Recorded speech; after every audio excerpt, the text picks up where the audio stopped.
avons décrié, nous décrions surtout ici à la ville-province de Kinshasa, la gestion des déchets nous pose énormément de problèmes. Et donc, la salubrité, l'insalubrité est devenue monnaie courante, est devenue comme ça. Donc, même le gouverneur de la ville est sous presque des sanctions comme ça, de contrôle, parce qu'il y a un problème de gestion. Ici, sur ce plateau, nous recevons M. Choueriban Moupene, qui est écrivain. Bon, il veut qu'on le dise jeune écrivain à qui nous disons bonjour et bienvenue. Bonjour, messieurs. Vous êtes également coordonnateur d'une structure. Si vous pouvez ajouter encore la présentation, qu'est-ce qui a manqué? Voilà, je suis Choueriban Moupene, je suis environnementaliste de formation. Je suis président d'une structure dénommée Gestes qui comptent. C'est une structure qui milite pour le développement durable, principalement dans les piliers environnementaux. Et je suis, comme vous l'avez dit, un jeune écrivain, parce que je commence à mettre un peu ma main dans l'écriture pour essayer de sensibiliser les gens sur la gestion de l'environnement, comme étant une personne qui vit dans le monde de la gestion de l'environnement. Alors, je suis en train de mettre en place des livres qui permettront à ce que les gens apprennent au moins les histoires sur l'environnement, parce que nous avons remarqué pendant les dessins qu'on faisait sur le terrain, les gens ne maîtrisaient pas vraiment l'histoire sur la gestion de l'environnement. Alors on s'est mis dans l'écriture pour essayer Alors, donc en écriture, vous avez écrit un livre, Le Déchet, donc le livre c'est comme ça, Les déchets, initiation des enfants à la gestion et tri des déchets. Donc, alors, pourquoi s'intéresser aux enfants? Voilà, pourquoi on s'intéresse Parce que l'environnement, ce qui pollue l'environnement, ce sont les grandes personnes, mais vous vous intéressez aux enfants pour chercher à résoudre les problèmes. Et certainement, on ne s'intéresse pas qu'aux enfants, premièrement. Nous nous intéressons aussi aux grands. Mais c'est juste, on a trouvé bon, pour écrire, il a fallu que nous commencions d'abord par enseigner les enfants. Parce que nous avons remarqué que les enfants apprennent rapidement et ils sont des bons ambassadeurs en fait. Quand vous apprenez à un enfant comment gérer, comment orienter la gestion de déchets, ils apprennent vite et puis ils arrivent même à discuter avec les grands et puis à les interpeller en fait. Alors nous nous sommes dit pourquoi ne pas commencer par les enfants et puis nous allons évoluer comme ça. Alors avant qu'on évolue, Richard vous dit, on va voir quand même cette petite vidéo de 30 secondes. On voit seulement cette vidéo, on regarde. Ceux-là, vois-tu, ne pourrissent pas, ils ne disparaissent pas. Voilà pourquoi on les appelle les déchets non biodégradables. Si on les jette n'importe où, oui, ils sont dangereux. Dans les rivières, par exemple, ces bouteilles en plastique, ces canettes, ces vieilles chaussures et ces vieux habits perturbent le bon fonctionnement des cours d'eau. Ils peuvent même boucher les caniveaux. Les eaux ne circuleront plus et il y aura des inondations dans les quartiers.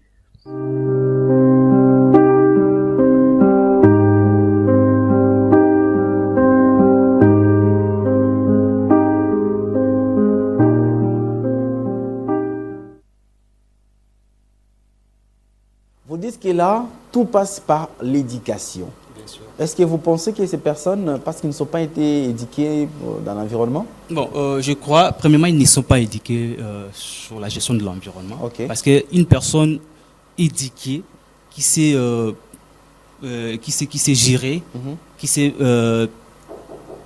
promouvoir la gestion de l'environnement, mais ne peut pas faire ces gestes qu'ils sont en train de faire. Jeter des immondices ils ne peuvent pas les faire. Pleut et il y a les inondations. Déjà, les inondations, c'est déjà dû à la mauvaise gestion des déchets. Voilà. Alors lui aussi, il jette encore ces déchets. Il amplifie encore le problème. Voilà.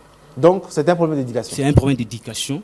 C'est un problème d'éducation. Nous pouvons l'abolir que si une personne est instruite, et il peut bien gérer ses déchets. Est-ce que vous pensez que les enfants ont un rôle à jouer pour la gestion de l'environnement? Bien sûr que les enfants ont un rôle à jouer. Comme je vous ai dit ici, nous, c'est quelque chose que nous faisons déjà. Nous partons dans des écoles où nous partons enseigner. Nous partons sensibiliser les enfants sur la gestion de l'environnement. Et j'étais un jour chez moi, ça, je vais vous parler de quelque chose que j'ai vécu. Nous sommes allés sensibiliser dans une école où on peut sensibiliser sur la gestion de l'environnement et les actions concrètes que les enfants peuvent faire. Alors en rentrant, je me suis vu avec un enfant. Je ne savais pas que c'était ma cousine.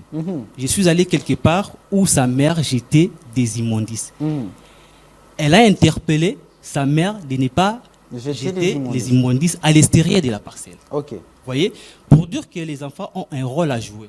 Alors, pour nous, on a voulu commencer d'abord par les enfants, à enseigner les enfants, leur montrer comment est-ce qu'ils peuvent se prendre en charge sur la bonne gestion de l'environnement. En même temps, je vais d'abord vous raconter comment est-ce qu'on a allez-y. à écrire ces livres. Allez-y. J'ai été invité un jour à Kinkole. J'ai été invité un jour à Kinkole pour sensibiliser sur la gestion de l'environnement. Et en arrivant à Kinkole, c'était dans l'école Mama Sifa, je ne me trompe pas. Oui. Il y avait pluie. Il y avait pluie. Alors dans cette école, il y avait des immondices un peu partout. Ok. Il y avait des immondices partout et il n'y avait même pas de pelouse aussi. Et il y a eu des lots stagnantes. Parce que vous savez que les plantes comme les paspalum dans les pelouses jouent le rôle d'éponge. Ils peuvent jouer le rôle d'éponge et peuvent filtrer aussi de l'eau s'il plaît. Mais il y avait des lots stagnantes partout. Alors ces jours-là, on devait avoir un festival sur la lecture. Le festival devait commencer à 10 heures. Mais nous sommes arrivés, en fait, le festival a commencé à 13 heures. Pourquoi? Parce qu'il y avait des lots stagnantes et puis il y avait des poubelles un peu partout, des saletés un peu partout. Et quand je suis arrivé, nous avons commencé par d'abord évacuer l'eau, parce que ça ne nous permettait pas à réaliser les festivals qui étaient prévus en fait. Alors nous avons commencé par évacuer l'eau et l'idée m'est venue, pourquoi ne pas enseigner ces élèves par un livre, par des messages, parce que c'était un festival de lecture et je me suis porté garant d'écrire un livre qui permettra à ces jeunes, à ces enfants, d'apprendre un peu plus sur la gestion de l'environnement. Et là, nous allons commencer avec les déchets. Certainement que nous allons évoluer. Nous allons évoluer avec d'autres livres qui nous permettront au moins de savoir les rôles des forêts, par exemple. Les rôles des forêts, les rôles des plantes, tout ça, on va en parler dans le futur. Une question? Oui. Je remercie d'abord notre invité, M. Chériba. Pour ne pas répéter ce qu'il venait de dire HP, pourquoi pas l'inverse? Pourquoi pas enseigner, éduquer les parents et puis venir aux enfants? Et ma deuxième question serait, comme on dit souvent, on a toujours l'habitude de dire que ce qu'on lui bombe la congolais mbongo ou quinois, Zombongo, Bumba na livre. Cela ne vous intrigue-t-elle pas? Et puis, la dernière question. Pourquoi ne pas investir dans de bandes dessinées, au moins à la télé? On croit que les enfants seront plus instruits par rapport dans vos ouvrages. Voilà, merci beaucoup, madame, pour vos questions qui sont vraiment pertinentes. La première, c'est pourquoi l'inverse? Pourquoi pas l'inverse? C'est-à-dire pourquoi pas ne pas éduquer seulement les parents et les parents vont aller auto-éduquer les enfants? Oui, je comprends. Alors, déjà, je vais vous rappeler, notre structure s'appelle Geste qui compte. Geste qui compte, je ne sais pas si vous étiez ici pendant les Jeux de la francophonie. Il y avait un groupe de jeunes qui ramassaient et sensibilisaient les gens dans les stades. Je ne sais pas si vous vous en souvenez. Si vous étiez à Kinshasa, c'était nous en fait. C'est nous qui en faisons. Donc, c'est quelque chose que nous faisons même chez les grands. Donc, on n'a pas de limites. Mais c'est juste qu'on a compris, il faudrait aussi, parce que nous devons aussi changer, c'est ça que je vous dis, nous devons changer, nous devons apprendre à changer notre façon de voir les choses, nous devons lire. Parce que si nous ne lisons pas, nous sommes censés, en fait, nous sommes perdus en fait, nous sommes déjà perdus en amour. Alors, nous avons voulu commencer d'abord par les enfants. En même temps, dans nos actions sur terrain, nous descendons aussi, même dans des maisons, églises, stades, nous sommes vraiment partout où nous partons sensibiliser aussi les adultes. Donc nous le faisons. Mais pour concrétiser au moins ce que nous réalisons sur le terrain, nous avons voulu les mettre par écrit et on commence par les enfants et nous allons évoluer avec les adultes. Après. Parce qu'il faut que ça captive les enfants. Pourquoi ne pas faire un format dessin animé, bande dessinée à la télé, que les enfants regardent à la télévision, que de lire? C'est ça. Bon, en fait, lire c'est aussi bien, mais faire avec les bandes dessinées, ça, je trouve que c'est aussi important. Là, vous venez de nous rajouter aussi une idée que nous pouvons au moins améliorer dans les futurs. En même temps, par rapport à votre deuxième question. La troisième question qui concernait les livres. Les livres. Vous pouvez me rappeler s'il vous plaît? Comme on dit que les quinois sont je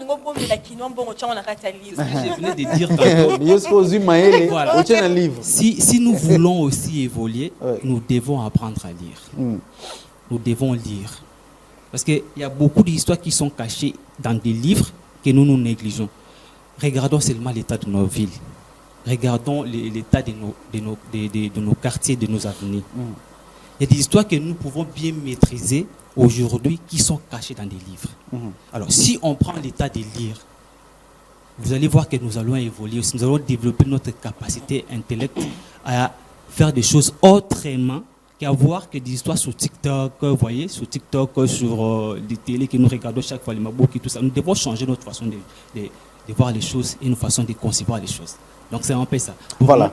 L'important c'est de lire aussi. Voilà, comme vous parlez de l'état de nos communes, de nos quartiers comme ça, est-ce que vous avez une idée de comment un État ou un pays peut gérer les déchets? Bien sûr, j'ai une petite idée que je développe déjà. Déjà, pour moi, il faudrait commencer par l'éducation. Il faudrait commencer par l'éducation. Parce qu'on dit une personne instruite pourra bien gérer les mains, en fait. C'est une obligation. Quand tu es déjà formé, tu peux bien appréhender l'avenir. Alors, nous, on voit premièrement l'éducation. Nous devons commencer par éduquer la population sur la gestion de l'environnement, par la sensibilisation, par des dessins sur terrain, par des formations. Et en deuxième lieu, parce que bon, j'ai essayé un peu de catégoriser ça à 3 piliers. En deuxième lieu, nous pensons à la prévention. Il faut prévenir, en fait. Parce que si on ne prévient pas, moi j'arrive à vous dire, si nous jetons des déchets dans la rue, voilà les conséquences. Ça peut parce que peu importe ce que nous faisons, ça retournera contre nous un jour. Vous voyez, les déchets nous rapportent des maladies. Et je vous dirais que la plus grande maladie que nous faisons face aujourd'hui, c'est la malaria. Et c'est le fléau qui tue plus au monde. C'est même pas la guerre.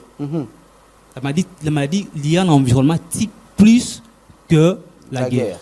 Ça, nous devons en comprendre. Donc, vous comprenez que nous devons changer notre façon. Nous devons aussi, comme je le disais, prévenir les gens aux faits et aux méfaits de la mauvaise gestion de l'environnement. Quel conseil donnerez-vous aux autorités? Parce que nous sommes, Kinshasa, nous sommes pendant la saison de pluie. Nous irons comme ça jusqu'au mois de janvier. Quel conseil allez-vous donner aux autorités et aussi aux populations par rapport à la gestion des déchets? Voilà, les conseils déjà par rapport aux autorités. Les autorités devaient mettre en place des infrastructures adaptées, premièrement. Parce qu'on ne peut pas en passer. On ne peut pas en passer si nous ne mettons pas en place des infrastructures adéquates. Et il devait y avoir une organisation qui devait finir par des sanctions. Parce que si nous arrivons à avoir une bonne organisation, une bonne politique, sous la gestion de l'environnement, sous la gestion des déchets, je vous dis que vous verrez que ce pays va évoluer ou bien nos villes vont évoluer. Et il faudrait sanctionner. Sanctionner. Voilà. Parce qu'on ne peut pas avancer dans un pays sans sanctionner. C'est impossible. Sanctionner positivement comme négativement. Parce que les gens, quand on parle de sanctions, on voit toujours les côtés négatifs. Non, il faut aussi sanctionner les gens qui travaillent positivement. Parce que quand vous encouragez les gens, vous verrez que ça va faire en sorte que ces gens travaillent encore plus. Mais si vous arrivez à sanctionner que des médiocres, permettez-moi de dire ces mots médiocres, vous verrez que nous allons encore régresser. Ce sont les 3 conseils que moi je pourrais donner premièrement à l'État et à la population. Nous devons nous prendre en charge. En charge? Bien sûr. Nous ne devons pas laisser que les gouvernants nous dirigent et soit là comme des policiers derrière nous. Nous devons aussi prendre conscience, jouer notre partition. C'est ce que nous faisons. Je vous ai parlé des cas de ce que nous avons eu à faire pendant le jeu de la francophonie. On ne nous payait pas. Nous, on payait plus notre argent. Donc vous avez fait bénévolement? Bien sûr. On le faisait bénévolement. Et nous continuons à le faire partout. Dans toutes les activités aujourd'hui, on nous appelle pour aller sensibiliser sur la gestion de l'environnement. Et des fois, on les fait gratuitement.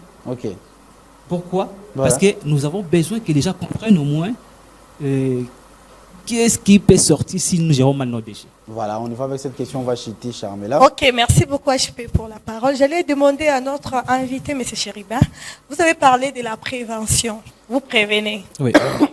Vous avez parlé également de la francophonie lorsque vous ramassez les déchets pendant cette période.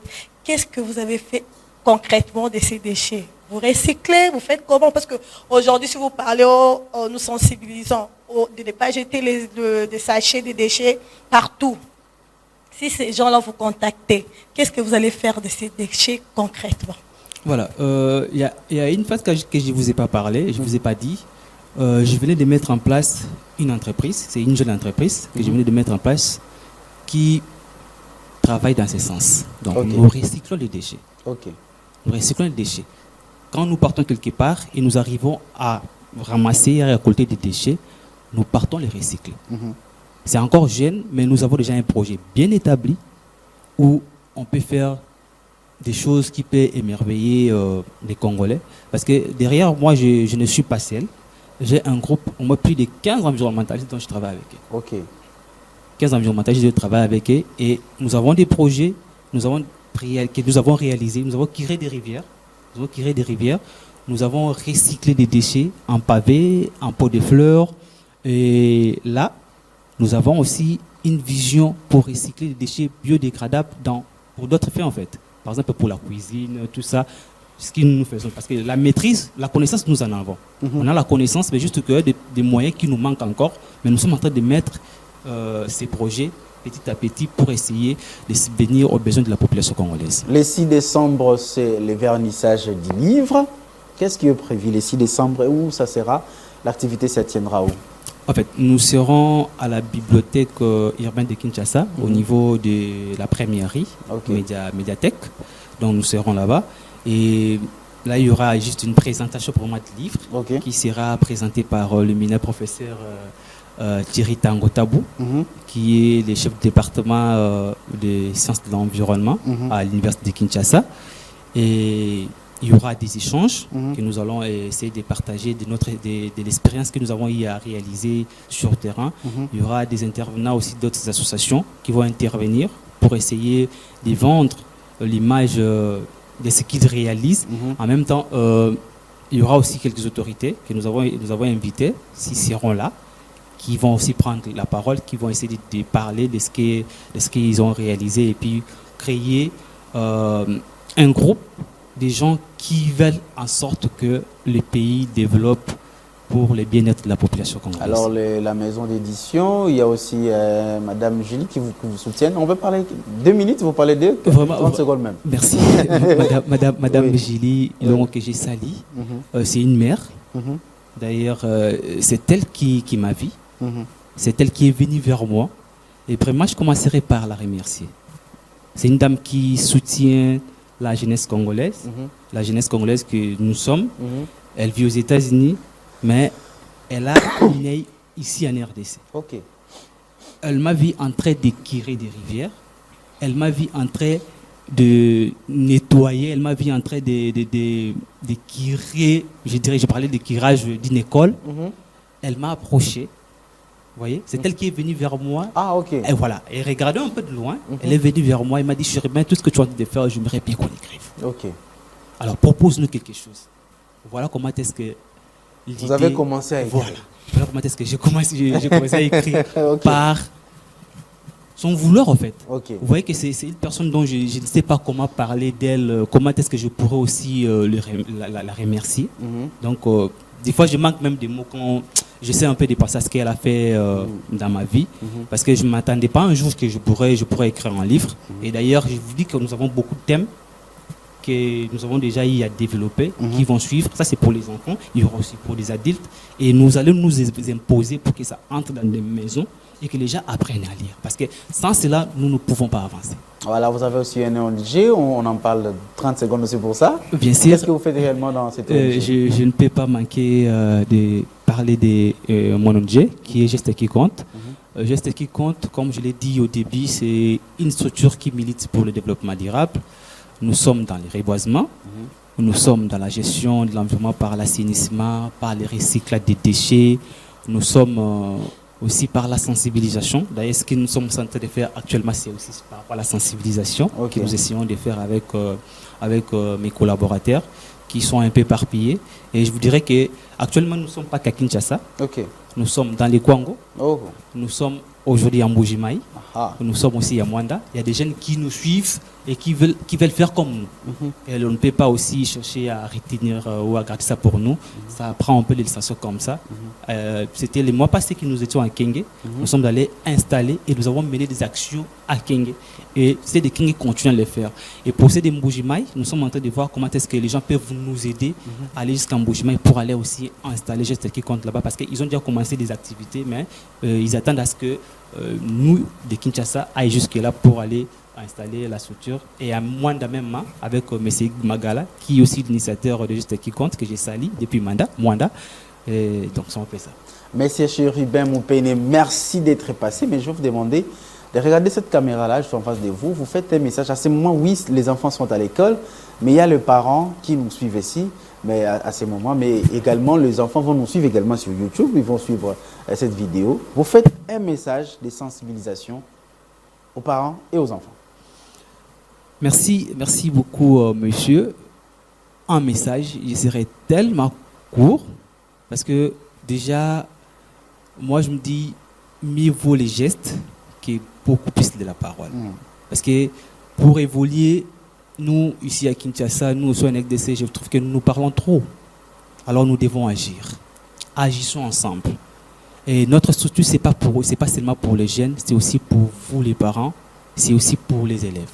Alors, nous vous invitons à nous rejoindre, que nous essayons de travailler ensemble pour essayer de rendre nos villes, je ne parle pas que de la ville de Kinshasa, parce que Geste qui compte n'est pas qu'à Kinshasa, Geste qui compte aujourd'hui au niveau national, de nous rejoindre pour que nous essayions de bien faire marcher les choses sur le plan environnemental et la gestion durable de nos milliers de villes. Merci.